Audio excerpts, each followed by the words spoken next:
Bom, boa noite aí para todo mundo.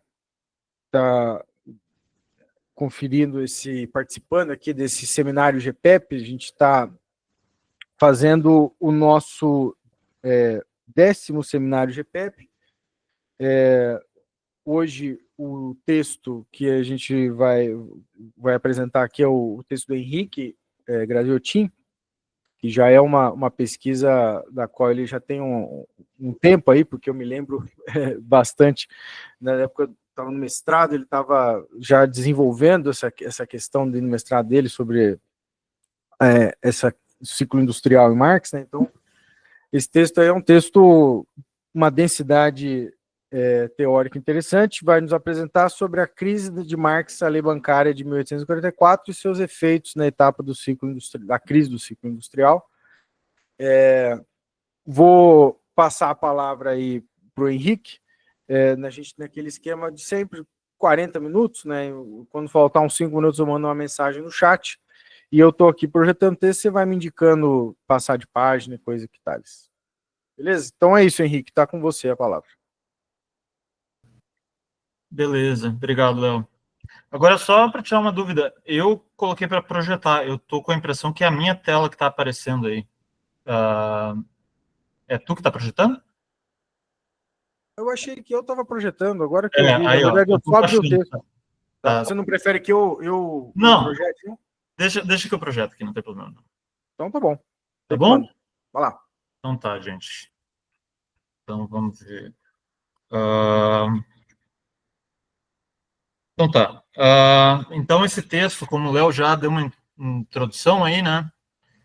É um texto de um assunto que eu trabalhei há muito tempo atrás, no meu mestrado, né? E depois de concluir, eu defendi a minha dissertação de mestrado em 2015, e depois eu passei tempo demais preso num banco de desenvolvimento, no BRDE, antes de voltar para a academia. Aí vim fazer o doutorado aqui na UMass, né? E então faz um tempo já que eu fiz essa pesquisa, né?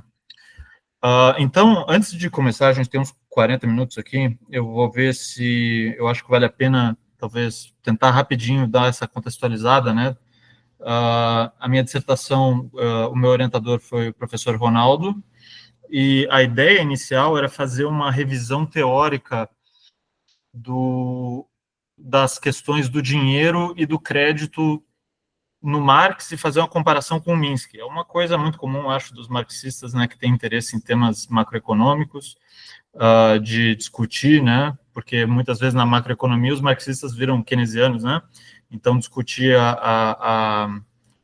enfim, essa relação, né, teórica, o que há de compatível e o que é incompatível, e no fim eu percebi que eu precisava estudar muito Marx para conseguir fazer essa discussão, e todo o estudo do Marx virou a minha dissertação de mestrado, porque já era mais que suficiente, e eu tive um enfoque grande na seção 5 do livro 3, que é a que trata do sistema de crédito, né?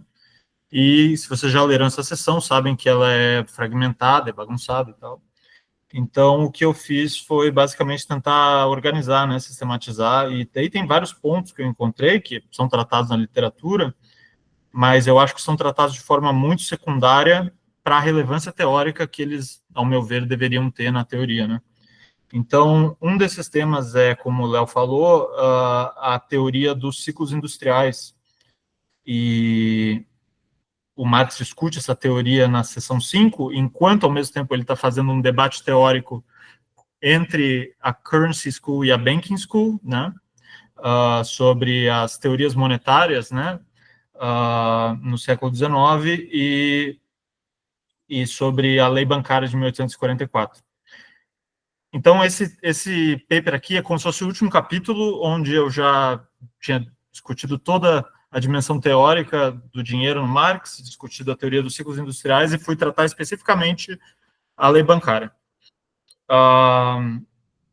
Bom, eu me apoiei muito no trabalho da professora, né, no trabalho da Lourdinha, então ela tem um texto, né, de 1994 que saiu na Ensaios FE, que trata da ortodoxia e heterodoxia monetária, especificamente o debate primeiro dos bulionistas e dos antibulionistas, e depois entre a Currency School e a Banking School. E então eu incorporei, né? Eu tentei, assim, tem pouca coisa que eu achei de diferente. A gente está quase 100% de acordo em quase tudo. Acho que eu tenho algumas coisas que eu achei no Marx que complementam, né? Mas acho que a minha contribuição é mais tentar conectar com essa ideia dos ciclos industriais mesmo, com a teoria dos ciclos industriais. E para quem não está familiarizado no assunto, né, uma teoria de crise endógena, que está lá no Marx, que é muito semelhante ao Minsky, em termos de fragilização financeira, né, de forma endógena. E então tem estágios, né, do ciclo, onde o crédito e um processo especulativo vai se formando, e o crédito impulsiona a acumulação até um nível onde o crédito é que sustenta a acumulação. Então, Marx diz que existe uma sobreacumulação de capital, e essa sobreacumulação chega no momento de crise, né? E aí o que o Marx vai falar na lei bancária de 1844 é que todas as teorias lá que sustentavam essa lei estavam incorretas, e basicamente o que ela fazia era agravar a crise no momento mais agudo, né, do ciclo. Então, essa lógica, e a estrutura do meu paper é assim: a primeira parte eu fiz um enfoque no debate teórico, aí primeiro eu voltei lá na contribuição à crítica da economia política, porque o Marx discute muito a teoria do Ricardo, a teoria monetária ricardiana lá, então eu trouxe toda a discussão do Marx, do Ricardo, lá desse texto, e a crítica dele, né, porque a crítica à teoria monetária ricardiana se aplica diretamente à Currency School, que é a escola de pensamento ortodoxa, que embasa a lei bancária de 1844. Então, eu vou discutir em detalhes, né, e a diferença para a Banking School, que a gente já comentou aqui num dos nossos seminários sobre esse debate, né. E depois eu vou trazer as críticas do Marx. E como vocês sabem, leitores de Marx, o Marx tem crítica a todo mundo, tá? Mesmo a quem ele concorda mais. Assim, quem ele tem na mais autoestima, ele vai ter críticas também, porque tem sempre alguma coisa que não está correta, né, na interpretação teórica desses autores. Então, trazer isso, depois trazer a discussão especificamente do efeito da lei bancária, como ela funciona, né, no Banco da Inglaterra, o que ela faz, e qual é o efeito principal na crise. Então, adiantando um pouco, a principal questão é a taxa de juros, e como ela gera um pico na taxa de juros por gerar uma contração das notas bancárias que o Banco da Inglaterra pode emitir. Então, esse é um fator que, em alguns momentos, é o gatilho da crise, né? Então, ele tem discussão essas crises cíclicas que acontecem mais ou menos de 10 em 10 anos, né? 1825, 1837, 39. A que ele mais discute é de 1847, e depois tem a de 1857, pelo menos a que ele mais discute no Capital, né, no manuscrito que está na seção 5. E nessas crises, tem sempre algum evento que vai gerar uma contração do ouro, da reserva de ouro no Banco da Inglaterra, e a lei bancária vai impor uma contração da emissão do dinheiro de crédito, das notas bancárias do Banco da Inglaterra. Essa contração é uma contração do capital, dinheiro de empréstimo disponível, e na teoria do Marx, a taxa de juros é determinada pela oferta e demanda de capital dinheiro, né, de empréstimo. Então, essa contração da oferta, num momento de pico de alta demanda por crédito para saldar dívidas, né, no momento assim de alto endividamento bancário e de crise, é o fator que leva a taxa de juros a aumentar, e isso comprime o lucro empresarial e gera uma retração da acumulação de capital, até que aí o ciclo se reinicia numa etapa de estagnação, né, de reestruturação de dívidas e de redução da atividade econômica. Aí o ciclo se inicia novamente. Então, a teoria dos ciclos industriais é essa, e mais ou menos essa, adiantando aqui a dinâmica da lei bancária, né? Então, essa é a segunda parte do meu artigo, e a última parte eu trato rapidamente sobre os determinantes dessa lei, porque, para mim, é um exemplo de discussão legal, que é legal no sentido de institucional, né, de legalidade, que aparece seguidamente no Marx, mas é difícil a gente articular, né, os efeitos de legislação sobre dinâmicas econômicas. Então, até uma dimensão de materialismo histórico, de como pensar a inter-relação entre a superestrutura e as leis estruturais, né? Aqui a gente tem uma lei que tem um efeito que eu estou chamando, né, de uma eficácia própria, assim, porque porque ela tem um efeito de alterar o resultado, né, embora ela esteja circunscrita numa dinâmica estrutural, né? Então tem o debate da crise, né? O quanto o Banco da Inglaterra pode afetar os resultados econômicos. Então o que o Marx fala é que a crise não surge por causa da lei em si, mas a lei agrava a crise, né? A crise surge por uma dinâmica estrutural, que é essa dinâmica do ciclo industrial e da superprodução, né? Então, esse é o último ponto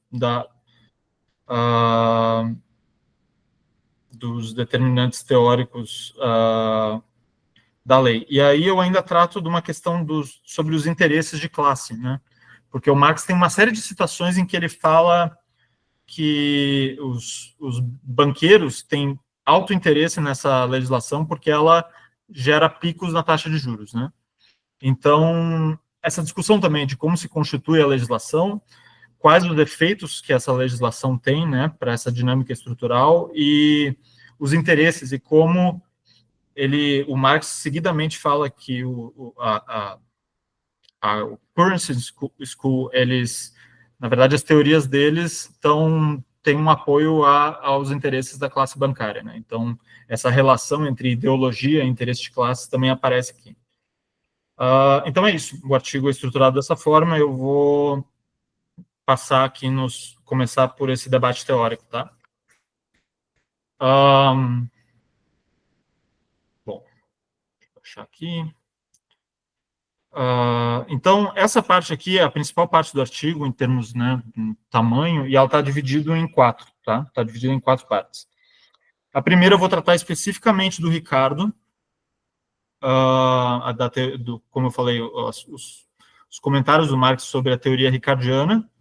Na segunda, bem rapidamente, falar sobre o Currency Principle, né, que é a teoria principalmente do Lord Overstone, esse cara aí, o Samuel Jones Lloyd, que é o principal expoente, né, dessa abordagem. O que ele faz é basicamente aplicar a teoria ricardiana para o meio de circulação na forma do dinheiro de crédito, das notas bancárias.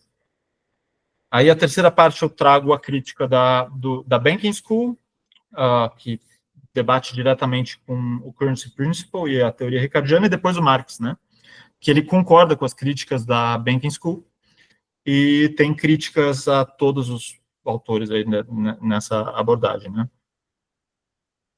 E eu me apoio muito no trabalho da Lurdinha, tanto nesse texto de 94, também depois esse tema aparece num outro paper com o Fonseca, né, de 2012, tratando daí com enfoque no Brasil, né, com metalistas e papelistas, e depois um texto de 2019 sobre ortodoxia e heterodoxia monetária na questão da neutralidade da moeda, né. Então, me apoio muito para complementar aqui o que eu tinha feito já, eu incorporei as contribuições da professora, né. Então, tratando do Ricardo, tá?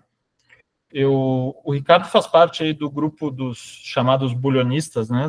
Eu não tratei muito desse assunto, mas, como eu falei, a professora já discutiu no texto de 1994 essas duas abordagens, né?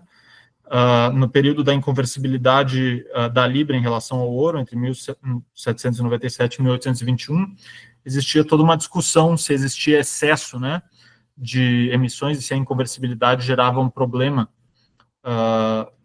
bem nessa lógica quantitativa, né.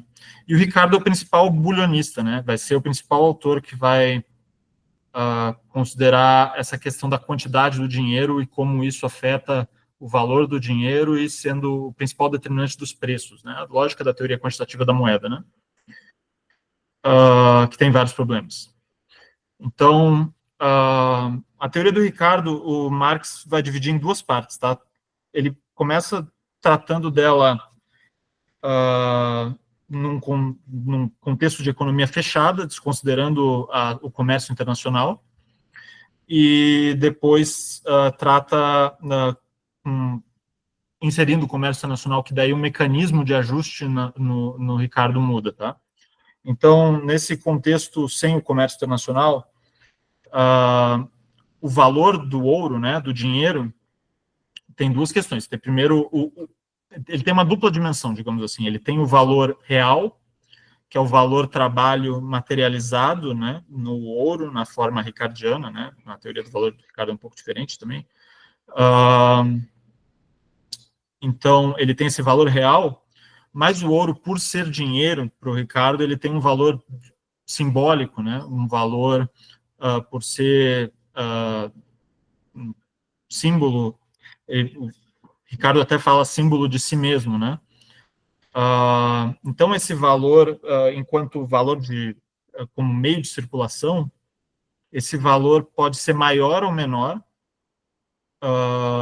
em relação às mercadorias, né, ao total do produto, dependendo se a quantidade de ouro que existe é maior ou menor em relação ao total do produto, né. Então, assim, em qualquer contexto onde tem um excesso de ouro em circulação, o valor do ouro vai cair e os preços vão subir, e vice-versa, né? Se existir menos ouro do que o volume total de produção das mercadorias, o efeito nos preços é o contrário, então existe uma deflação. Então é uma teoria, relação quantitativa direta, né? Quantidade de ouro e preço das mercadorias. E aí o que acontece? Na economia fechada, o ajuste se dá pela produção de ouro, né? Então as minas, digamos, se o valor do ouro como meio de circulação é maior do que o valor intrínseco dele, a produção aumentaria e isso geraria um ajuste. Então, essa é essa lógica do ajuste gradual, mesmo numa economia fechada, né? E aí, quando... então, aqui essa questão das minas de ouro, né, que são o elemento de ajuste. Então, quando a gente insere o comércio internacional, aí aqui eu já estou no meio do texto, já não lembro exatamente onde eu falo disso, mas a lógica é diferente. O ajuste da quantidade de ouro passa a ser uma função do comércio, né? Porque quando, inicialmente em equilíbrio, todos os países têm, digamos, a quantidade de dinheiro equivalente ao valor real do ouro para o Ricardo. E aí, caso exista um desequilíbrio no país, e essa é a lógica que vem lá desde o Hume, né? Essa lógica de equilíbrio via comércio internacional, o ouro vai fluir de um país onde ele está sobrevalorizado para um país onde ele está subvalorizado. Então, as quantidades vão se ajustar via comércio internacional. Então, o comércio internacional e a importação e exportação de ouro, basicamente, é esse sistema de ajuste do valor do ouro em relação ao valor das mercadorias, né? Então, por isso que o padrão ouro se torna, digamos, um elemento de importância crucial para a ideia de estabilidade de preços, né? E a conversibilidade, né, das notas em relação ao ouro e tal se torna um debate tão importante, se as quantidades, né, emitidas estão coerentes com a quantidade de ouro que existe no país. Então, bom, aqui que eu falo do fluxo de ouro internacional e como o mecanismo de ajuste passa a ser entrada e saída de ouro nos países em que as quantidades de ouro não refletem o valor das mercadorias, né? E aí, o que acontece? A Currency School é essa escola de pensamento que vem depois do Ricardo, né? Ricardo, ele falece lá em 1823, eu acho, né? Ou 25. Marx tem até alguma citação em que ele brinca com a morte do Ricardo e a crise de 1825, 27, não lembro, que é logo depois da morte dele, que mostra que a teoria dele estava errada, ele brinca. Então, logo depois do Ricardo vem essa outra escola, né? A Currency School, que basicamente pega essa teoria e diz, os meios de circulação na Inglaterra são principalmente as notas bancárias hoje em dia. E para que o sistema de ajuste do Ricardo possa funcionar, a gente tem que ter uma relação entre o ouro que existe no país e que é importado ou exportado e os meios de circulação, né? Então, a quantidade de meio de circulação tem que ser equivalente à quantidade de ouro que existe, porque daí o fluxo internacional vai ajustar as quantidades de dinheiro e a gente vai ter essa estabilidade garantida, né, dos preços. Então, o que o Currency Principles, basicamente o que eles fazem é passar esse princípio ricardiano do ouro para as notas bancárias. E aí eles criam essa legislação bancária, a Lei Bancária de 1844, basicamente o que ela faz é restringir as emissões de notas bancárias de vários bancos na Inglaterra, no Reino Unido, né, para o Banco da Inglaterra. O Banco da Inglaterra se torna o único emissor, e a quantidade que o Banco da Inglaterra pode emitir de notas bancárias é igual à quantidade de reserva de ouro, com algumas diferenças, eu vou tratar depois disso. Então, isso gera essa paridade, né, para que o sistema de ajuste possa funcionar. Bom, então, basicamente é isso que é a ideia da Currency School. Então, a crítica da Banking School é uma outra escola de pensamento que existia ali ao longo do século XIX. O principal expoente dela é o Thomas Tuck, e eles têm uma perspectiva distinta, né? Até acho que o texto da professora contribui em relação ao que eu li no Marx, porque tem algumas informações importantes. A ideia de que essa escola é uma escola que preza pelo laissez-faire, no sentido de achar que o sistema bancário é capaz de prover as quantidades necessárias de notas em circulação, sem que haja uma intervenção legal que estabeleça quanto isso pode ser feito, né? Então, laissez-faire no sentido de acreditar que não é necessário uma intervenção, né? Uma intervenção legal no sistema bancário. Ao mesmo tempo, para sustentar isso, eles têm uma ideia bastante heterodoxa sobre o dinheiro, né? Porque eles entendem tanto a endogeneidade da oferta de dinheiro, como a endogeneidade da demanda de dinheiro, como vindo das necessidades dos negócios, né? Do nível de atividade econômica. Então, essa é uma diferença crucial entre as duas escolas, né? E aí a crítica da Banking School vai estar relacionada a isso, a endogeneidade da oferta e da demanda do dinheiro. E eles vão criticar a lei bancária porque vão dizer essa lei não gera estabilização de preços, né? Porque o sistema não precisa disso, mas vai gerar uma volatilidade nas taxas de juros, que é o que o Marx vai argumentar também. Então, o Marx concorda com esse ponto. Então, aqui tem um ponto no Marx que eu acho que é bem interessante, porque ele fala sobre o Tuck. Ele fala que o Tuck, no início, digamos, da sua produção acadêmica, ele era ricardiano. Acho que tem até uma citação aqui, o primeiro panfleto do Tuck, On the Currency, seria a primeira exposição consequente dos pontos de vista que mais tarde Overton fez prevalecer. Mas aí o Tuck muda de posição depois de uma análise empírica do estudo dos preços e das quantidades de ouro entre 1793 e 1856. Então, aí, testes empíricos mudando a opinião das pessoas. Então, o Tuck começa a criar uma teoria diferente, né? E entende na verdade, não a quantidade de dinheiro como sendo determinante dos preços, mas ao contrário, né? A quantidade como sendo uma variável endógena determinada pelos preços e por outras variáveis, como o estado do crédito, que são outras coisas que o Marx vai argumentar depois também. Então, o Tuck vai criticar essa lei bancária, e aí tem dois pontos aqui de crítica, né? Ele gera essa relação quantitativa direta das reservas de ouro, que limita a emissão de notas bancárias, e como eu falei, na verdade, a Banking School acha que o sistema bancário tem a capacidade de prover o volume de notas necessários, né, para os demandantes, né, para quem está querendo crédito, e essa implicação da flutuação da taxa de juros decorrente das entradas e saídas de ouro. Então, aqui tem alguns comentários sobre a posição do Tuck, mas é basicamente isso. Deixa eu ver se tem algum ponto aqui que é interessante comentar.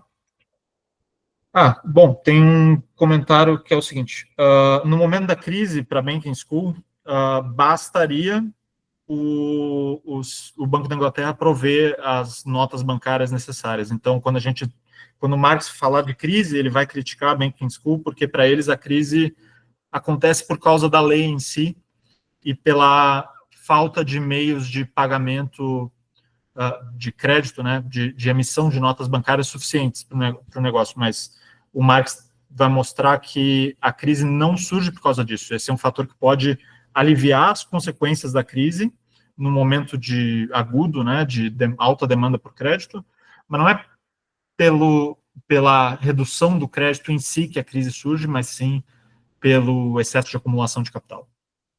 Então, por essa sobreacumulação, né? Então, vou tratar isso depois. Mas para a Banking School, a questão em si é a quantidade, a oferta e demanda de crédito.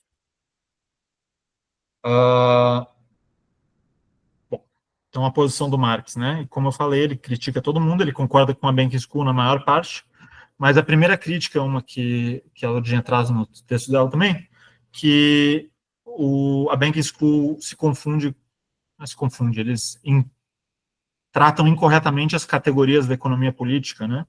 Tratam as coisas da perspectiva do banqueiro, do sistema bancário, então confundem capital e dinheiro, né? Para eles, capital, dinheiro que flui para o banco como capital de empréstimo, e o dinheiro digamos, a renda, né? Seria o dinheiro que não é capital, que entra como depósito e reflui dos bancos em saques, enfim, e o Marx vai argumentar que esse erro de distinção não é só um erro conceitual, ele vai gerar um erro de compreensão teórica sobre o que acontece com a demanda por meios de pagamento no período da crise, porque essa teoria não acha que os meios de circulação, que a demanda por meios de pagamento vai ser necessariamente mais alta nesse período, né,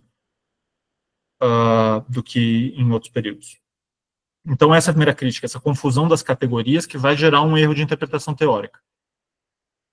Mas o principal é o Ricardo e a Currency School, né? Essas são as duas abordagens que ele mais critica.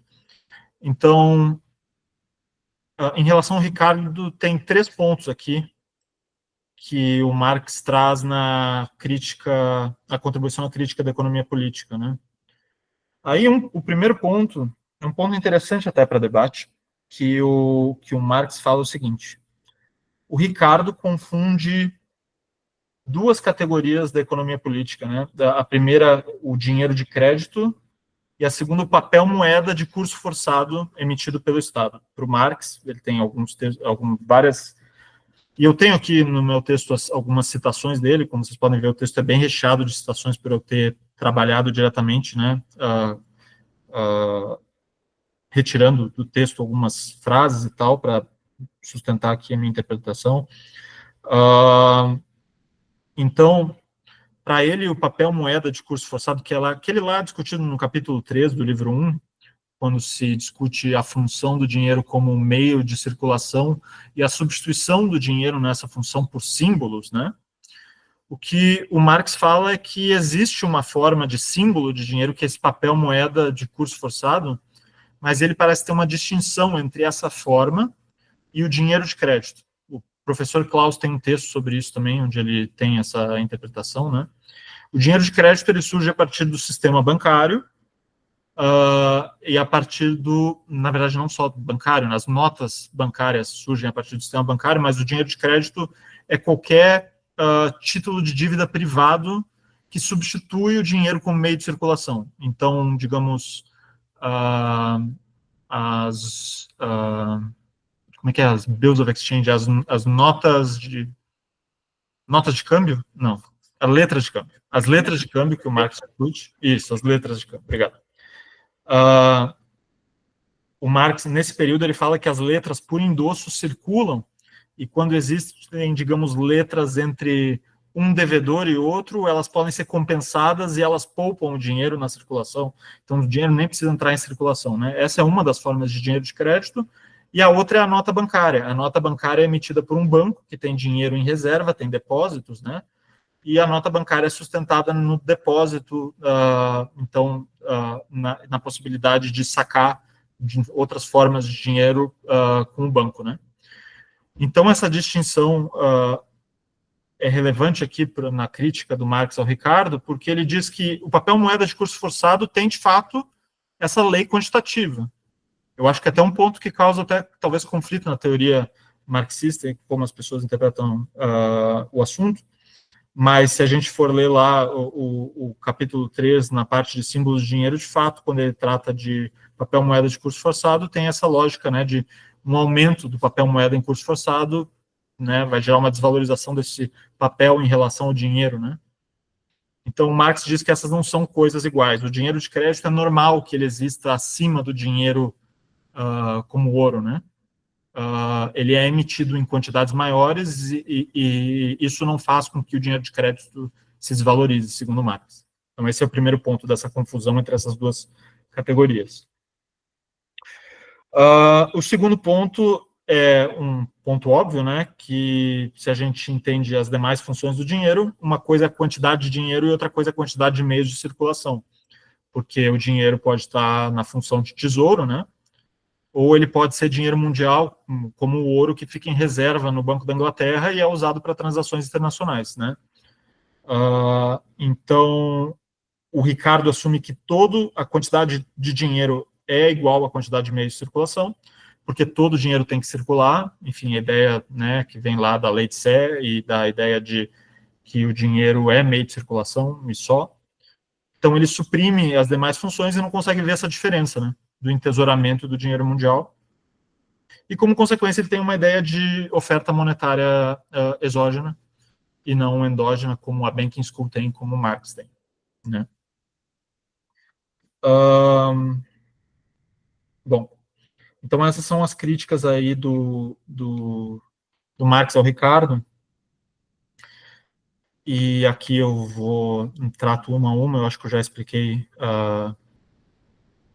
Acho que tem alguns pontos interessantes sobre a questão do entesouramento e do dinheiro mundial. O dinheiro mundial é basicamente a ideia de que, se são necessárias importações ou exportações por qualquer motivo que seja relacionado às necessidades de produção, né, o dinheiro serve essa função. Então, a saída de ouro, no caso, digamos, de uma quebra de safra, né, ou, sei lá, a necessidade de importar cereais ou coisa assim, nada tem que ver com a diferença da quantidade de dinheiro em relação às mercadorias. E então não faria sentido restringir a emissão de notas bancárias por causa disso, por exemplo. E o Ricardo não considera, né? Não considera essa, digamos, essa importação e exportação independente da quantidade de dinheiro, na teoria dele.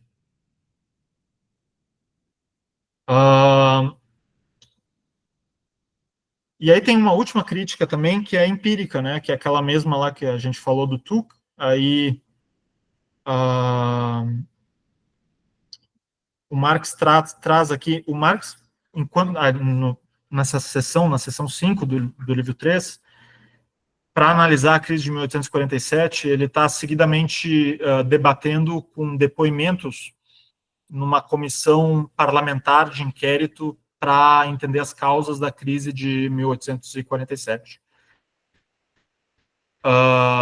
Que é feita 10 anos depois, quando está tendo uma outra crise, né? Então, várias vezes ele cita os depoimentos, e aí às vezes eu trago os depoimentos como um exemplo de algo que o Marx está tratando, né? E então aqui tem o ex-governador aqui do Banco da Inglaterra falando que os movimentos dos preços não estão relacionados, né, com a entrada de ouro e a taxa de juros, mas sim as saídas e entradas de ouro vão afetar a taxa de juros em si, por afetarem a oferta de dinheiro de crédito, né? A oferta de capital, dinheiro de empréstimo. Então, essa seria a última crítica aí ao Ricardo, uma de caráter empírico, as outras três teóricas, né? Aí, ao Overstone, o Marx tem uma discussão sobre o determinante da taxa de juros, né? Como a gente já falou, a taxa de juros é essa relação de oferta e demanda do capital, dinheiro de empréstimo. A Currency Principle tenta justificar a taxa de juros dizendo que a taxa de juros é alta quando existe escassez de capital, e por isso que ela é alta, que não tem a ver e que bastaria o banco receber mais depósitos, né? Uma ideia, talvez, de poupança, né? que precisaria ter mais capital no banco para que a taxa de juros fosse mais baixa, né?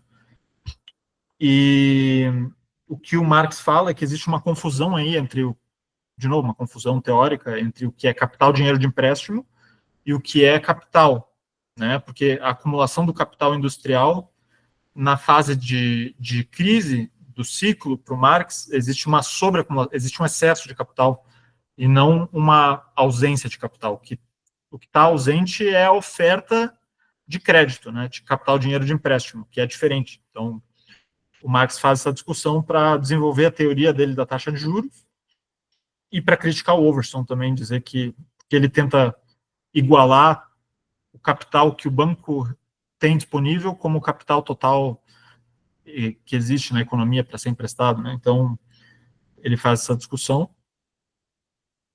E, por fim, a última crítica é do tema das crises, onde ele diz que tanto a Banking School como o Currency Principle, os dois estão errados. O Currency Principle diz que a crise é justamente essa escassez de capital, né, que gera a taxa de juros alta, enquanto para a Banking School é uma mera escassez de meios de pagamento, né, uma escassez de crédito, que bastaria o banco poder gerar crédito que não teria crise. Enquanto para o Marx não é isso, é essa sobreacumulação causada na etapa de crise do ciclo industrial. Enfim, então essas são as críticas, né? E aí, assim, o resto é bem direto, né? Então, vou tentar concluir rápido aqui. Sobre a lei bancária de 1844, ela é operacionalizada por uma divisão no Banco da Inglaterra entre dois departamentos, o departamento de emissões e o departamento bancário. O departamento de emissões, ele tem as suas reservas em ouro e ele emite notas bancárias conforme a quantidade de ouro e mais uma reserva de títulos públicos de 14 milhões de libras. Tem essa questão. E o departamento bancário, ele opera como um banco normal, usando essa quantidade de notas que o departamento de emissões permite que ele tenha, né? Então, nos momentos de crise, existe uma alta demanda por notas bancárias. O departamento bancário, às vezes, tem poucas notas para emprestar. A taxa de juros é muito alta porque não tem capacidade de oferecer mais crédito, né? E, enquanto isso, no departamento de emissões pode ter uma quantidade grande de ouro. Né? Então, um departamento está prestes a quebrar, está em uma situação complicada, e o outro pode estar relativamente bem, né? E aí, o que acontece é essa relação óbvia de saída de ouro e redução de emissões. O que o Marx fala, assim, aí eu pulei, né? Eu fiz uma breve introdução. Essa teoria dos ciclos industriais é bastante densa, tá? Mas, e eu já comentei em linhas gerais, né? Que é digamos assim, uma antecipação do Marx ao que viria a ser a fragilização financeira do Minsky depois.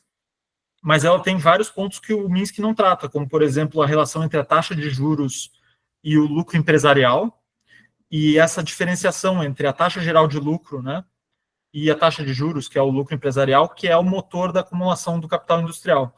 Então, no período de estagnação, que é o período logo depois de uma crise, digamos, um período de alto desemprego, né, baixa atividade econômica, existe baixa demanda de capital de empréstimo, porque a atividade econômica é baixa, e, ao mesmo tempo, o capital industrial, na sua composição entre capital dinheiro e capital produtivo e mercadorias, ele está altamente concentrado em formas líquidas de capital dinheiro. Então, o que o Marx diz é que, nesse período, existe uma grande oferta de capital dinheiro de empréstimo por causa dessa composição do capital industrial, né, no período de estagnação. Então, a taxa de juros é baixa, e a taxa de lucro não está no seu patamar mais alto por causa dessa questão de curto prazo de baixa atividade econômica, mas a diferença entre a taxa geral de lucro e a taxa de juros é alta. Então, isso seria o motor para o início, para a saída da estagnação, né?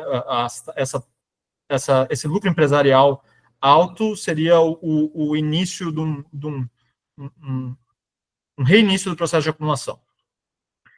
Então, depois disso, o crédito começa a ser mais aceito, o crédito comercial, primeiro o crédito entre capitalistas, né, comprando a prazo insumos, por exemplo, para pagar daqui a 6 meses ou coisa assim. Então, o crédito comercial ele vai, aos poucos, se estabelecendo, e enquanto o crédito bancário não é ainda tão elevado até uma etapa, digamos, de maior nível de atividade econômica. Né? Na medida que a intensidade da acumulação vai aumentando, o Marx diz que a própria taxa de lucro aumenta ciclicamente, né, no período de curto prazo, pelo aumento da intensidade da produção, e a taxa de juros começa a aumentar também. Até que tem um ponto, né, em que o crédito vai crescendo e a realização das mercadorias passa a depender cada vez mais de crédito. Então, tem um determinado ponto onde a realização do volume de produção só é possível por causa do volume de crédito que existe. E o que o Marx fala é que, depois de determinado momento, a própria produção acontece para obter crédito e pagar dívidas. Então, seria um momento de uma transição de um período RED, né, para um Ponzi, né, de, aos poucos, a produção ser insustentável, sem essa entrada de crédito, e a produção ainda aumentar para que se possa tomar crédito bancário, talvez né, com garantia, digamos, nas mercadorias vendidas ou coisa assim, para pagar as dívidas vencendo. Né? Então, essa é a teoria aí do Marx. E aí, isso tudo eu estou explicando para falar que na etapa de crise, existe uma tendência à saída de ouro, né? Seja como dinheiro mundial para pagar dívidas internacionais, ou porque essa fragilização financeira deixa o sistema de crédito fragilizado, e qualquer, digamos, choque abale as reservas, e isso vai gerar uma restrição de crédito, que é o gatilho para a crise. Então, tem essas duas possibilidades. O Marx, a crise surge endogenamente, mas ela pode ser gatilhada por um choque exógeno, digamos assim, como, por exemplo, em 1847, ele fala que é uma quebra de safra, uma necessidade de importação de grãos que remove o ouro da reserva do Banco da Inglaterra. Né? Bom, então, e aí o efeito da crise é de aumento da taxa de juros, a taxa de juros já vem crescendo, né? Por ter esse aumento gradual da demanda por crédito, e a partir de certo momento, o capital, como eu falei, na etapa de estagnação, a maior parcela do capital era de capital dinheiro em relação ao capital produtivo e ao capital mercadoria. Né? O que o Marx fala é que com a acumulação de capital, essa proporção se inverte. Então, cada vez mais o capital está imobilizado como capital produtivo, ou estoques, né, para serem vendidos, e cada vez menos em formas mais líquidas. Isso enxuga a base do dinheiro de crédito, enxuga a base da oferta monetária. Então, esses dois movimentos, o aumento da demanda pelo crédito com a superprodução, né, e a redução da oferta relativa, vai gerar um aumento da taxa de juros no período de superprodução e pré-crise, né? Ele chama de sobreprodução e especulação. Bom, e aí o efeito da saída de ouro nessa etapa é o aumento da taxa de juros, e isso eclode o pânico financeiro, né? Então, indo aqui para as questões finais, tem uma discussão sobre os efeitos da lei bancária. O ex-governador do Banco da Inglaterra, o Palmer, fala que se essa lei existisse em 1825, em 1837, o Banco da Inglaterra teria quebrado, porque os níveis de ouro ficaram muito baixos e as emissões de notas eram muito maiores do que o ouro que existia.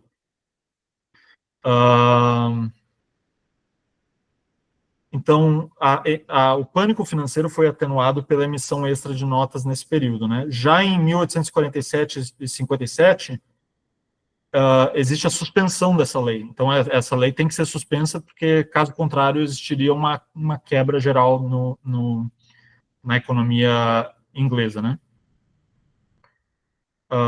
E aí fala que em 1847 simplesmente suspender a lei foi o suficiente para que as notas entesouradas, né, da preferência pela liquidez aí dos outros agentes, né, voltasse a circular e não fosse necessário emitir mais notas. Em 1847 foi necessário ampliar a emissão, mas ela não circulou por muito tempo. Então, o próprio pânico financeiro foi atenuado pela não existência da lei, né? Mas aí aquela discussão das crises, né? Pela teoria do Marx, a crise não está relacionada com isso, é a sobreacumulação de capital, e a emissão bancária, na verdade, pode atenuar o efeito nessa etapa de crise, mas não prevenir, né? Não impedir que a crise aconteça em si. E é óbvio, a legislação, seguindo a ideia anterior, ela piorava, né? O contexto gerava uma contração monetária no momento em que era mais necessário, digamos, salvar, né? Emitir notas para gerar crédito para pagamento de dívidas e não aumentar a crise. Então, como eu falei, a última sessão aqui, umas breves considerações sobre os determinantes da lei, né? Só para concluir. Primeiro, todo esse debate teórico que a gente já passou, mas aí o Marx tem várias citações sobre interesses de classe, né? Os interesses dos banqueiros e dos acionistas. Então, ele diz que, como essa lei tem uma tendência, qualquer saída de ouro aumentar a taxa de juros, ela gera um benefício para quem é capitalista emprestador de dinheiro ou para os banqueiros, né? Então, tem aqui várias citações onde ele trata desse assunto.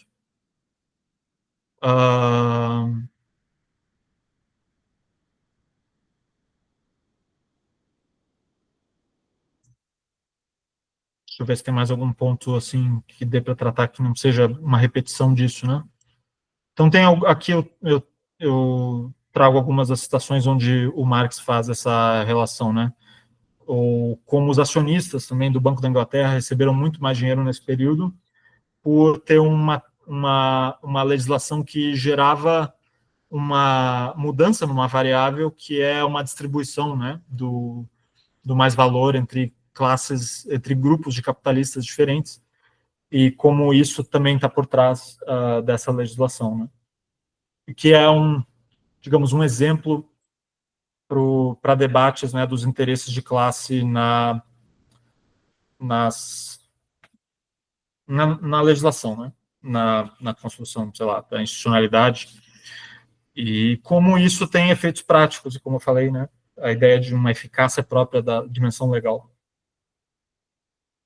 Bom, gente, eu sei que foi denso, falei sem parar.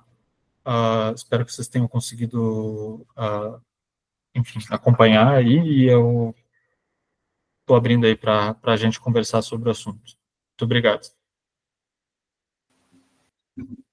Oi, Henrique, valeu. Realmente bastante denso, né? Esses assuntos monetários aí, eles acabam dando um nó na cabeça da gente em vários momentos, pelo menos comigo sempre acontece. A gente vai abrir aqui para os comentários, reflexões, né? Já vi que a professora Rudinha já levantou a mão. Eu tinha conversado com o Arlen, né? Se ele poderia fazer, até porque ele também está estudando a situação de crise, né? Em Marx e em particular está escrevendo também o texto do Astari, discute questão de teoria monetária. No grupo de leitura do Capital, a gente está passando exatamente por esses capítulos, né? E o Arlen tem também pensado muito, eu falei, vou conversar com ele, então vou fazer aqui já uma listinha de inscrições.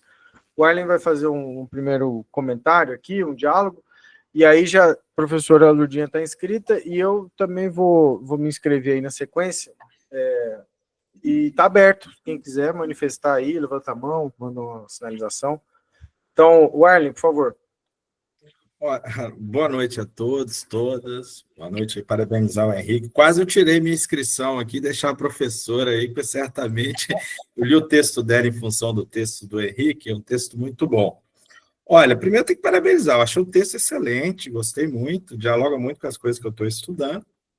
E assim, aí quando o Léo falou, olha, você podia fazer um comentário, eu falei, caramba, estou ferrado, porque eu concordo em número, gênero e grau com o texto é muito bom. Inclusive, li um outro texto do Henrique, que eu tinha que ter lido ele antes de escrever o meu projeto de doutorado, que é sobre os ciclos econômicos. Eu tinha me poupado um trabalho. Mas aí, relendo, lá na página 13, eu vi no finalzinho lá, eu vi uma questão que eu queria trazer aqui para reflexão. Se o Henrique conseguir projetar o texto, Consigo. a gente dialogar em torno, lá no finalzinho. Peraí, o Henrique, deixa que eu projeto, porque quem projeta fica ruim para ver, né? E aí eu projeto e você pode deixar que eu projeto. Página 13, né? Deixa eu colocar aqui. 13. Estou abrindo aqui. Então, é isso, acho que está mostrando aí, né? Página 13, eu estou aqui, 11, 12, 13. Lá no final dela, Léo. Aí, a crise, ali naquela parte, a crise de subprodução e superpopulação é causada justamente pelo excesso de crédito.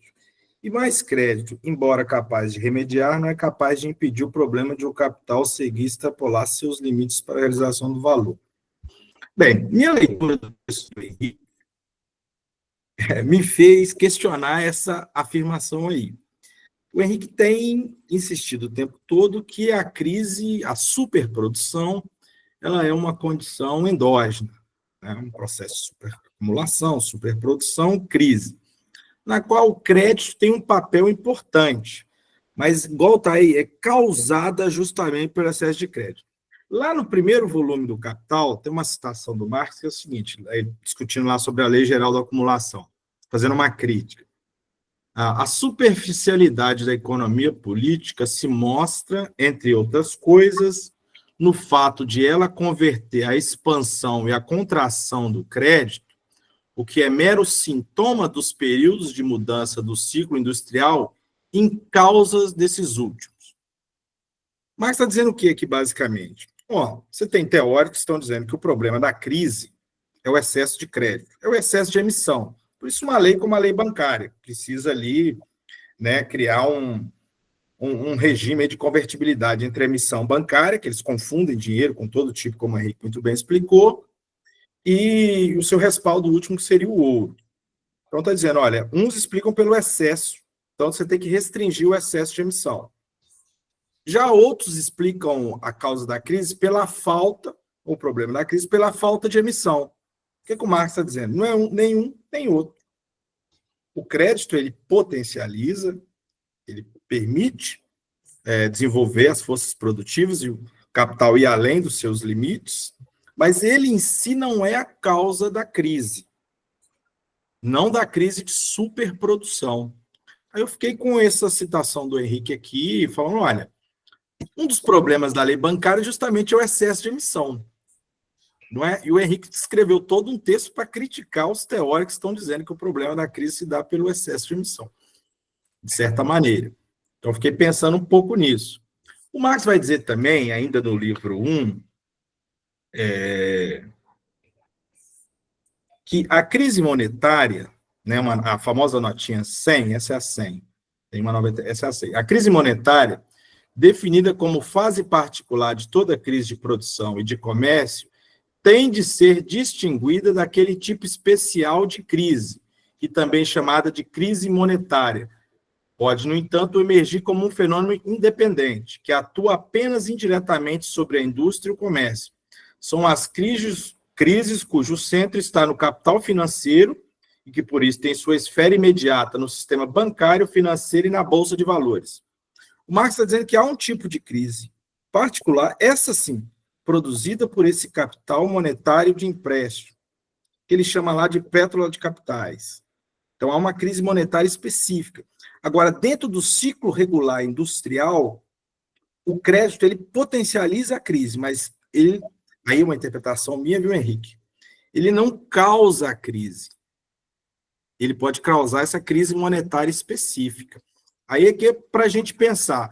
Tem também na nota 99, lá do livro 1, que o Marx vai dizer, olha, existe uma passagem repentina do sistema de crédito para o sistema monetário, não é? Que, como você muito bem falou, esse dinheiro endógeno criado pelos bancos, dinheiro creditício, ele não é dinheiro propriamente dito. No texto lá do Astarita, o Astarita trabalha essa questão. Não é? Então, precisa de dinheiro que vai saldar ali os pagamentos, tal e tal e tal. essa coisa tudo. Ó, tô falando demais, já vou concluir aqui, porque no fundamental eu tenho acordo total com o texto do Henrique. Ó, no livro 3, os capítulos que a gente está lendo, o Marx está fazendo uma análise justamente da acumulação desse capital de empréstimo e sua relação com o ciclo industrial. Ele fala que tem momentos que essa acumulação do capital de empréstimo é positiva, ela tem a ver com a acumulação, não é? Então, você vai, a acumulação aumenta a taxa de lucro ali no ciclo e tal, então você consegue ter uma acumulação de capital monetário e tudo mais, elevação da taxa de juros. E ele chama isso de positivo. Fala, mas há um momento que é negativo, que aí vem o período ali da superprodução, quando aumenta as atividades especulativas, joga um papel importante a questão do capital fictício aí, não é? E aí eu fico com... E aí é uma pergunta, essa relação Minsky-Marx, eu não sou estudioso do Minsky, mas uma das variáveis chaves lá no Minsky é a da estabilidade financeira e tal, é a taxa de juros. Minsky, por exemplo, não leva em consideração essa questão que o Marx vai colocar do capital fictício, que para o Marx, nessas sessões que a gente está lendo, ele fala, a maior parte do capital bancário é de capital fictício. Né? Então, assim, são essas questões, queria te ouvir, né? Mas muito bom o seu texto, vai me ajudar na minha tese, o outro também está ajudando. E assim, só essa questão mesmo. Ou você acha que, de fato, o crédito ele pode causar uma crise e tem relação com a superprodução. Só isso. Gostei demais do seu texto. Valeu. Posso... Já quer... Manda ver. Eu vou fazer breves comentários, porque tem 3 pontos aqui, pelo que eu entendi. Primeiro, sobre a questão do excesso de crédito ser a causa da crise, a possibilidade de ter uma crise monetária independente e essa questão do capital fictício na etapa de sobreacumulação, né? Eu acho que até, assim, essa coisa sobre qual é o papel do sistema de crédito. Esse ciclo industrial que o Marx descreve, ele descreve justamente aí nessa seção 5, justamente porque ele está, assim, ele não poderia existir sem o crédito e o sistema de crédito. O excesso de crédito, talvez eu pudesse ter mudado isso, porque, na verdade, o que existe, assim, o sistema de crédito gera impulsos a uma sobreacumulação, a possibilidade de que o capital avance a sua capacidade de realização pela renda que ele gera, né, que ele extrapole, né, e acumule para além desse limite. Então, o crédito é crucial. Sem o crédito não existiria esse movimento de sobreacumulação. Agora, se ele é a causa em si, a causa é o movimento do capital com o sistema de crédito, né, o processo contínuo de acumulação de capital, onde o sistema de crédito gera a possibilidade, por exemplo, de emitir uma letra bancária, descontar ela no banco, receber dinheiro e comprar insumos sem ter vendido nada, entendeu? Só tendo buscado dinheiro no sistema de crédito. Então, esse refluir adiantado do dinheiro via crédito é o que permite que a acumulação gere essa sobreacumulação, né? Então, enfim, coloquei excesso de crédito, talvez aquela frase ali foi completamente, digamos assim, estava escrevendo o texto para fechar ele, talvez eu volte lá e vou repensar na frase, para não ficar parecendo que é tipo assim, então é só não ter crédito suficiente, ou sei lá, isso muda a dinâmica, não sei. Mas só para dizer que eu acho que o sistema de crédito é crucial para que essa dinâmica de sobreacumulação aconteça. Então, por isso que eu chamo assim, o ciclo industrial como é que eu costumo falar? Eu falo que ele é causado pelo sistema de crédito, porque a existência do sistema de crédito permite esse processo. Então, enfim, é uma questão de tipo, aprimorar a discussão, né? Mas eu acho que não tem desacordo, entendeu? Eu concordo contigo, Arlen. Sobre a possibilidade de crises monetárias independentes, o Marx fala isso, e eu acho que, assim, o que o Marx fala é que crises que aconteçam num período de prosperidade, um período normal, tipo, são crises que talvez não tenham o mesmo impacto no processo de acumulação de capital, entendeu? São crises momentâneas que são rapidamente superadas, se elas têm uma origem completamente independente, entendeu? Exógena e tal. Então, o sistema consegue rapidamente se reestabilizar nesse período. Então, há crises que aconteçam, sei lá, por uma dimensão especulativa, que um banco lá emitiu alguma coisa e todo mundo comprou e quebrou, ele não vai ter esse efeito de contágio, né, do período de fragilização financeira, entendeu? Então, uma crise monetária independente pode acontecer, mas o que o Marx fala é que tem aquele momento de fragilização financeira lá da etapa do final do ciclo. E o capital fictício, eu concordo contigo, eu não dei enfoque, porque eu acho que também o enfoque não era a teoria dos ciclos industriais em si, nesse paper, mas o capital fictício é um componente essencial do capital bancário.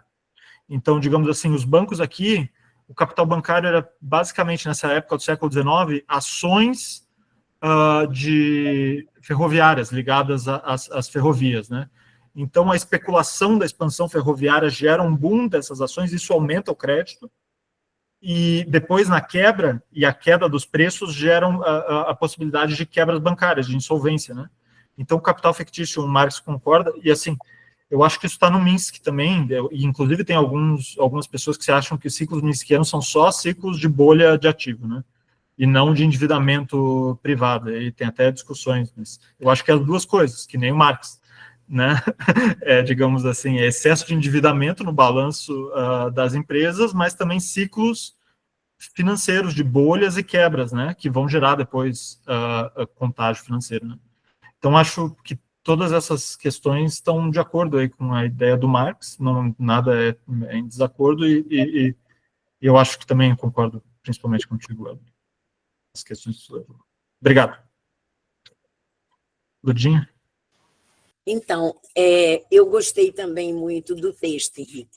E eu vou ter algumas observações, e vou fazer as observações por ordem de aparecimento e não por ordem de importância.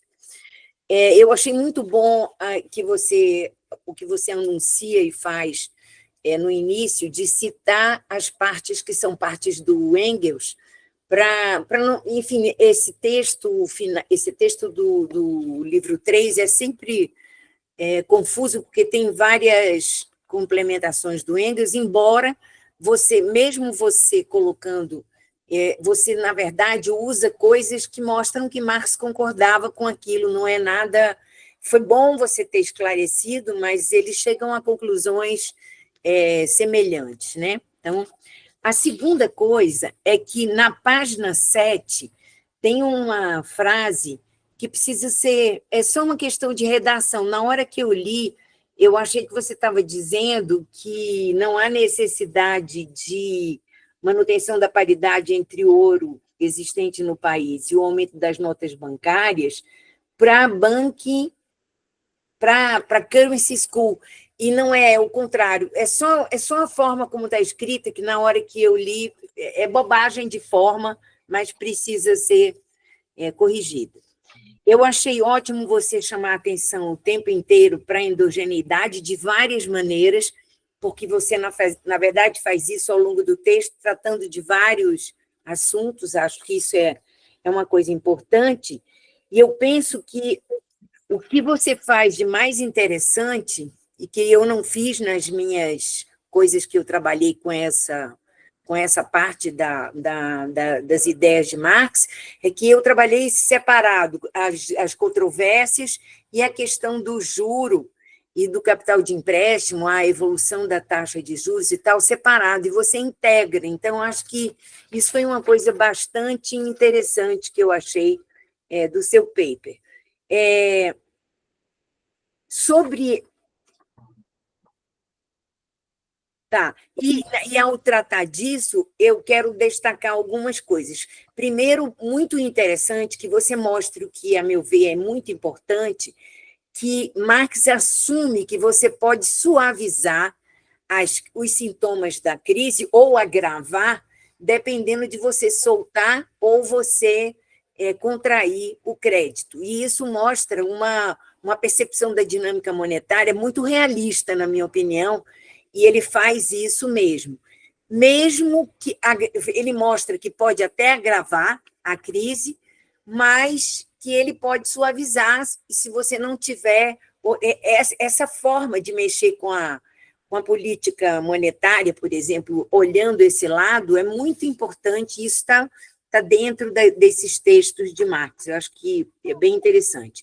Concordo que ele foi precursor de Minsky, eu acho mais até, não sei se você se lembra, mas quando ele fala da fase de animação, ele chega a falar que surgem embusteiros que começam a alavancar, na verdade, é a alavancagem que ele está criticando, chamando de embusteiro, o cara que está tomando crédito para coisas que não têm a ver com a esfera produtiva. Eu acho que essa parte é bem a fragilização da dinâmica monetária e da dinâmica financeira para Minsky. Agora, fazendo a diferença, que Minsky não faz, que você não tem como solucionar a crise injetando dinheiro de qualquer jeito, porque a crise não tem a ver com falta de dinheiro somente, mas é uma crise inerente que tem a ver com a sobreacumulação de capital. Então, essa parte eu acho que é a parte bem forte do trabalho, é essa integração que você faz sobre esses dois assuntos. Por último, eu achei curioso, porque você chama atenção para uma coisa do Palmer, que eu não esperava. Vou explicar por quê. Quando a gente começa a ler os trabalhos sobre a Currency School, a primeira coisa que surge são as medidas básicas, que são a lei bancária, o Currency Principle e uma regra que se chama regra de Palmer, que, na verdade, é uma regra contracionista que busca adaptar a quantidade, na verdade, busca garantir que a emissão de notas bancárias fique atrelada à reserva. Na verdade, se tira o poder de você fazer endividamento para não fugir dessa proporcionalidade. Então, é uma regra altamente pertinente com relação à Currency School, e quando você cita o Palmer, ele está criticando isso. Eu estou chamando a atenção para lhe dizer que, de repente, é interessante ver se ele dá uma guinada teórica em algum momento, ou o que é, mas a regra tem o nome dele, é regra de Palmer, e depois ele está mostrando que aquilo ali deu 1000 problemas, e de fato deu, como ele deve ter sido testemunha. Então, acho que é uma coisa curiosa. Era isso que eu queria comentar, mas acho que o trabalho é bem interessante. Obrigado. Bom, eu acho que tem vários pontos que dá para responder, então é melhor fazer eu acho.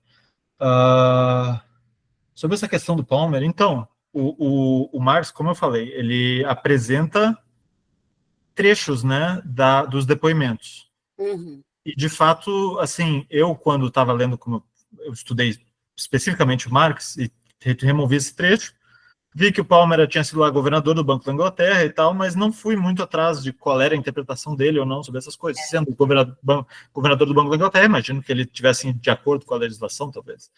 Mas, realmente, esse trecho aí, não sei se ele mudou de ideia ou se aquele trecho mostrou que, realmente, aqui nessa situação não ia ter dado certo. Reconhece, né, a materialidade do problema, né? Uhum. E sobre o que tu comentou dos rentistas, né, o Marx não está nesse texto, mas quando eu fiz o meu trabalho, eu também revisei tudo que eu encontrei na caracterização do sistema de crédito, né? E o Marx tem muitos comentários sobre a classe de capitalistas emprestadores de dinheiro e de rentistas, né? E ele tem alguns comentários que sustentam... Aí tem uma grande discussão, né, das contradições entre essas classes ou não, se são classes que, digamos assim, ganham juntas no processo de acumulação de capital, esse debate da financiarização recente que a gente tem, né, ou se são, assim, uma concorrência, né, e tem as duas coisas, né, e o Marx tem vários trechos que enfatizam essa noção dos rentistas como se apropriando, inclusive, em oposição ao capital industrial, por exemplo, né? Então, uma questão interessante até. Não que necessariamente seja, então, uma coisa é boa, outra é ruim, não existe isso, né?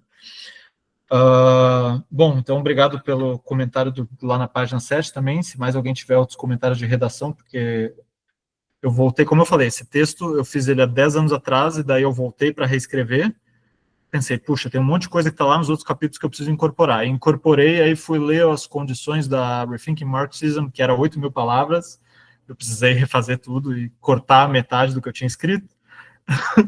Então tem algumas frases lá que daqui a pouco tem que mexer. Então, obrigado.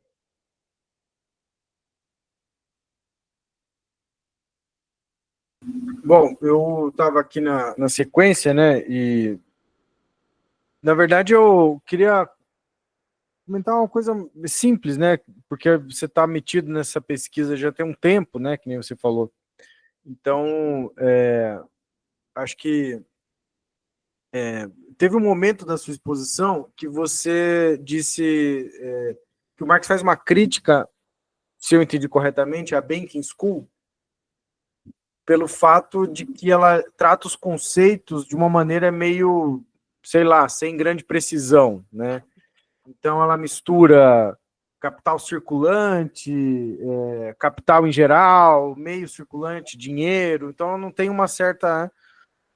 E também teve um momento que você destacou do Tuck, que ele tem um trabalho mais empírico, né, sobre preços, enfim.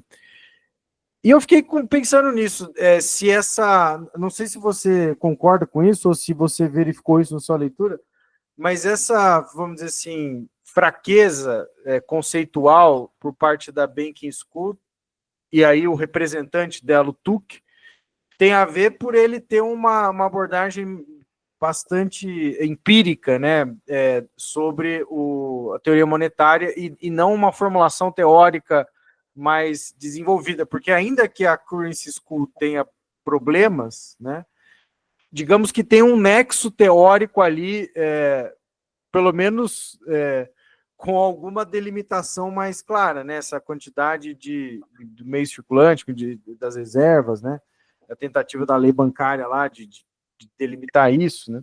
Não sei, fiquei pensando nisso e se faz sentido, talvez não faz, mas eu fiquei pensando nisso, né? E aí uma outra coisa que você realmente eu acho que é um texto que está fechado, né? Assim, tem que fazer ajustes aqui e acolá, mas acho que tem um começo, meio e fim. É uma discussão que eu confesso, estou lendo agora mais imediatamente por causa do grupo de leitura do Capital. E, nossa, é uns capítulos difícil de ler, né? Porque o Marx começa a ficar citando lá um monte desses caras, e aí ele é meio irônico, ele faz uns comentários meio sarcásticos, e aí às vezes é difícil de entender, porque, eu não sei, você tem que estar meio por dentro dessas historinhas, assim, para saber quem são os personagens, né? Então, é um pouco difícil. Mas eu acho que esse trabalho seu ele contribui na medida em que você tenta desatar algumas dessas dificuldades, né? Tentar sistematizar e apresentar. Eu acho uma boa contribuição. E aí eu te sugeriria, bom, você já tem um texto que é mais sobre a questão lá do ciclo industrial, até com o Ronaldo, que você já publicou, acho que é na Economia e Sociedade, né? Que também tem a ver com a sua dissertação. Você vai mandar esse aí para a revista, Rethink, então, na verdade, você vai escrever em inglês, né? E aí, mas eu te sugeriria mandar uma versão em português para algum congresso no Brasil, por exemplo, o congresso do ENEP, né, do ano que vem, ou algum outro congresso, talvez Ampec, eu acho que a Ampec deve estar aberto agora também, o duro é que tem que pagar essas merdas, mas enfim, é um saco, né? Mas porque eu acho que seria interessante ter um texto em português, ainda, eu sei que você vai publicar em inglês, mas seria interessante porque você tenta fazer essa sistematização e acho que ajuda, né? Eu acho que ajuda a discutir a teoria pedagogicamente falando, né? Então, seriam esses comentários que eu queria fazer. Mas realmente é um texto bem interessante. Valeu, Léo. Bom, não tendo outro... Aqui não tem um volume tão grande de perguntas, se alguém quiser perguntar alguma coisa a mais, eu acho que dá para fazer junto. Tá. Falo já? Pode ser, pode ser. Boa.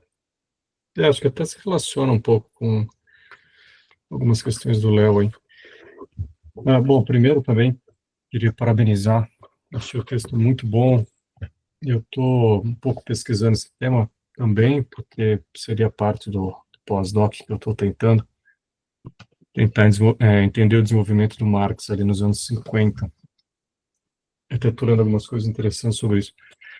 E o seu texto me ajudou muito, sistematizou muita coisa, enfim, esclarece muita coisa. Parabéns. Uma coisa pequena também, que a professora Lourdinha lembrou dos trechos do Engels, talvez fosse bom para edições futuras, acho que você está bastante ciente disso, mas tem a edição em inglês, né, do manuscrito editada pelo Moseley, né, além de ter em alemão e tal. Isso pode ajudar nessa reflexão das diferenças de redação entre o Engels e o Marx, mas, enfim. O que eu ia comentar é que seu texto me ajudou a pensar também nessa questão das teorias da crise em geral, né? Porque, até um pouco aí considerando o que o Warley falou, para mim, pelo menos, fica claro como uma caracterização, um desenvolvimento teórico sobre o crédito é fundamental para uma teoria da crise, né? E aí entra, acho que um pouco nessa polêmica, eu não pude ler seus outros textos, mas essa polêmica sobre em que medida é possível ter uma compreensão geral, uma teoria da crise em geral, a partir da lei da queda tendencial da taxa de lucro, né? Que é uma seção que antecede essa, né? Acho que é a seção 3 do livro 3. Então, assim, isso me parece que reafirma como ali não é possível, é muito difícil ter uma teoria geral da crise na seção 3, né? Sem esse conhecimento da seção 5 e da importância do crédito mesmo, né? Para trazer esse movimento em que, enfim, falando de forma muito simples, em que os capitalistas perdem o controle como um todo, né? Mas, enfim, a minha pergunta era um pouco isso, se você tem considerações sobre a teoria da crise em geral, relação com a lei da queda da taxa de lucro, etc. Legal. Bom, acho que já tem bastante coisa para comentar. Obrigado os dois, Léo e para o Léo Padial aqui. Então, Léo, tu comentou sobre o TUC da fraqueza intelectual, talvez por ser empírico. Eu acho que, na verdade, a professora Lourdinha pode até me complementar se ela tem uma opinião sobre isso também, porque ela trata, na verdade, eu acho que, em comparação com o que eu li do Marx, depois que eu fui para o texto da professora, eu entendi um pouco melhor essa questão, porque o Marx tem algumas citações mais abertas, assim, sobre reclamações gerais de que eles confundem categorias. Mas o que eu fiquei com a impressão é que não é por ser empírico, mas é porque a escola tem uma análise que parte da perspectiva do banco e da perspectiva dos bancos. Então, assim, o que tem uma confusão de, tipo assim, entender como capital só o que é o capital de empréstimo que entra no banco como depósito, como capital portador de juros. E de entender como dinheiro o saque das rendas. Então, confundir a circulação da renda, então, digamos assim, dos salários, né, e lucros com dinheiro, que entra como depósito e sai como saque, né, e do capital como capital portador de juros. Então, nessa perspectiva do banco, entende? Não sei. Mas aí eu estou chutando porque eu também não conheço o contato que eu tive com o trabalho do TUC, esse contato indireto via Marx. Então, nunca li, até já achei uns PDFs deles super antigos uma vez, mas nunca parei para estudar o TUC. Então, é a minha impressão. Então, se a professora Lourdinha quiser complementar, até se tiver outra opinião sobre o assunto. Eu acho que você tem razão, mas eu acho que o que Marx se interessa de TUC, que ele próprio, Marx, já tinha dito antes, tem a ver com a questão da endogeneidade que você menciona, é que Marx mostra que o crédito responde ao ritmo de negócios. E os banqueiros sentiam isso, Mas ao mesmo tempo que ele elogia essa ideia de que você tem um ritmo de negócios que faz a demanda de crédito aumentar ou diminuir e o crédito responde, ele diz, mas não é verdade que os bancos podem ficar sob o controle porque o banco ganha dinheiro fornecendo empréstimo. Ele diz especificamente isso, talvez de uma maneira mais elegante do que eu estou dizendo, mas ele diz isso, não pode ficar sob o controle do sistema bancário. Mas ele concorda com toda essa endogeneidade e, com isso, o ritmo de negócios é tão importante para Marx, como você viu no ciclo industrial, como para Tuque. E para Ricardo não tem importância nenhuma, porque a moeda é véu. Tá bom? Eu acho que é basicamente esse o acordo. Com relação ao desacordo do capital, eu acho que, para Marx, o grande problema de Tuque é misturar tudo, inclusive chamar capital de qualquer soma de dinheiro. Para Marx, capital é o dinheiro que se valoriza. Esse que é o ponto maior da discussão. Acho que é isso aí que faz a diferença. Então tá. Eu vou responder as outras questões também. Léo, obrigado pela sugestão aí de apresentar no Congresso, né? Agora eu tenho que dizer que eu estou num processo também de largar da minha dissertação. Faz 10 anos que eu estou garimpando papers desse negócio, já publiquei textos iguais em línguas diferentes, já fiz versões demais, então até uma boa e tal, agora que o texto está pronto, porque...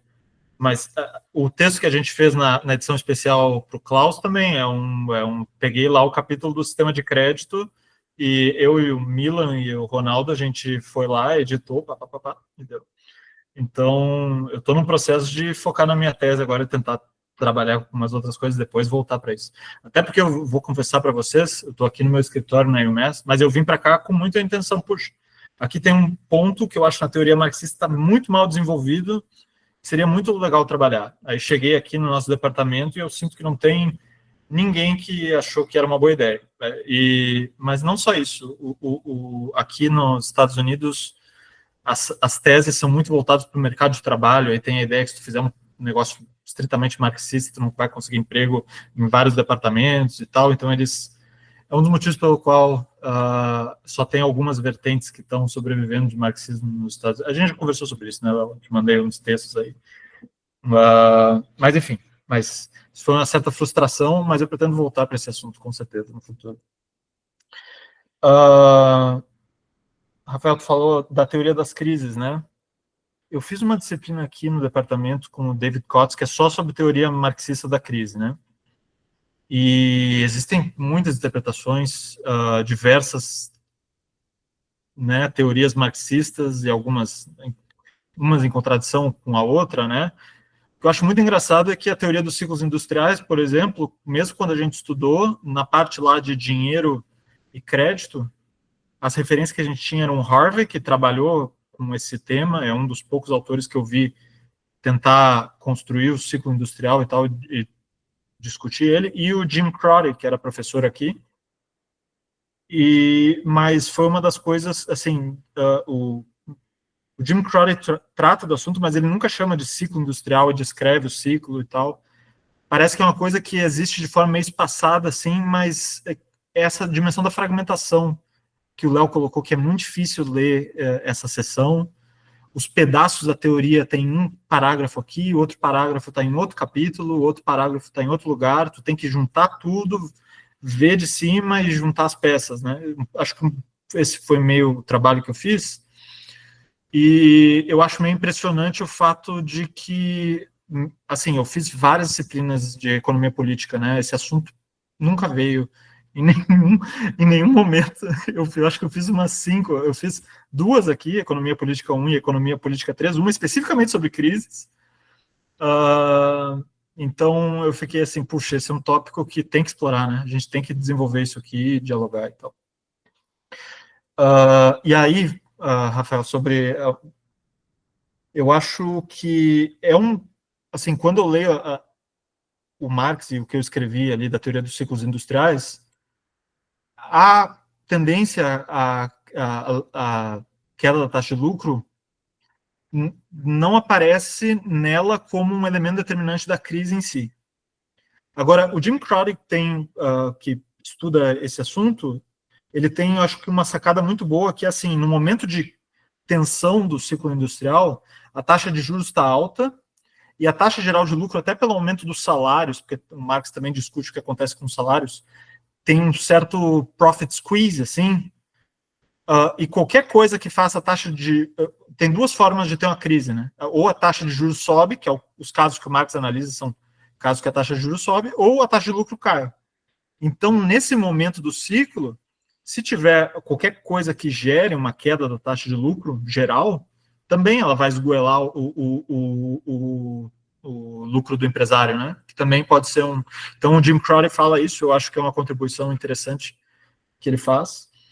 Agora, em termos de teorias gerais, eu acho que tem muitas possibilidades de crise dentro da teoria do Marx, e eu acho que, assim, enfim, a minha posição é de que, eu acho que eu concordo um pouco com o David Coates, que ele tem essa abordagem das estruturas sociais de acumulação e que tem certos períodos históricos, com certos padrões de acumulação, numa relação entre as leis capitalistas e a institucionalidade, que são mais propensos a certos tipos de crise. Então, no período neoliberal, tem algumas coisas muito semelhantes com essas crises do século XIX. Se pegar, por exemplo, os ciclos de negócios dos Estados Unidos, eles também têm essa periodicidade de 10 anos, eu acho que é uma coisa curiosa. Eu não estou dizendo que segue exatamente a teoria do Marx, mas que é uma coincidência com o período do... Claro, aqui esse período é um período do padrão ouro, tem outras determinações aqui, mas, enfim, a ideia é essa. Eu acho que existe... A teoria marxista, ela permite essa multiplicidade de teorias de crise, né? Não sei se dá para chegar numa teoria única. Enfim, eu acho que cada pessoa tem uma opinião sobre isso, mas, enfim, pontos para debate.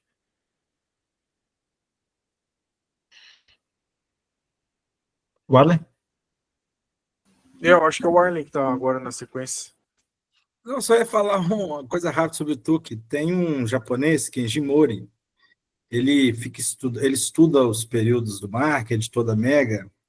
Ele tem um texto sobre Marx e Tukey e os cadernos de crise de 57 e 58. Para o Mori, o caderno de crise do Marx, de 57 e 58, é uma continuação da história dos preços do Tukey, o quinto livro, né? Inclusive, ele lista lá a influência que o Tukey vai desempenhar. Quer dizer, a concepção de crise do Marx, de crise monetária de 57 e 58, tem uma fortíssima influência do Tukey. Quando o Tukey morre, o Marx vai dizer que morreu meu amigo Tukey, o único economista inglês de valor. Então, ele considerava muito. Você tem como me mandar referência disso? Tem. Ver. Você quer o texto do Kenji?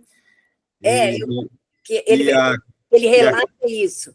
Ah, tá. E a carta do Marx. Ah, tá. Eu posso. Eu mando sim. Se eu mando para mandar, eu lhe agradeço.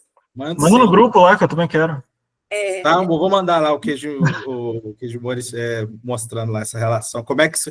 Inclusive, a análise que o Marx vai fazer da França tem uma influência forte do Tukey, né? Obrigada. Não, mando sim. Boa ideia.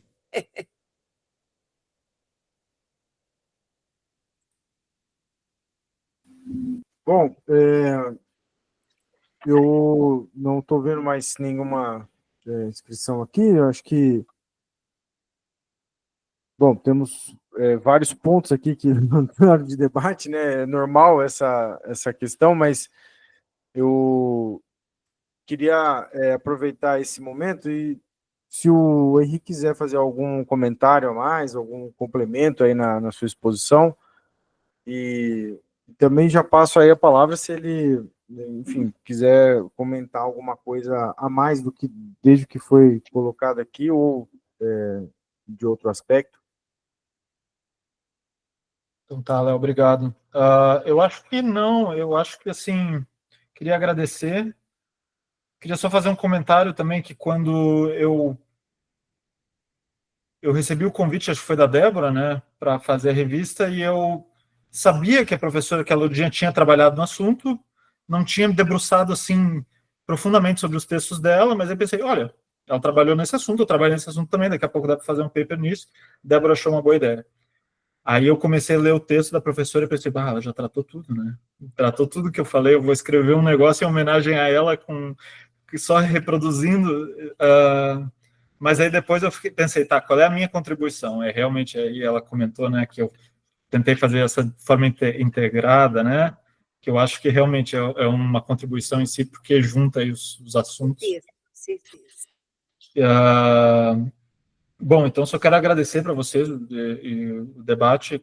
Caso tenham interesse em conversar mais sobre essas coisas, eu estou disponível também. Tá bom? Valeu, gente. Obrigada. Bom, valeu demais aí, Henrique. Obrigado a todo mundo. Lembrando, então, semana que vem temos mais o nono, né? Esse é o 10º, mas a gente vai fazer o nono ainda, seminário de EPET, e depois teremos o 11º, dia 24. Depois vai ter a gravação, vou salvar aqui e vamos compartilhar lá no grupo. Beleza, pessoal? Valeu. Abraço. Obrigado.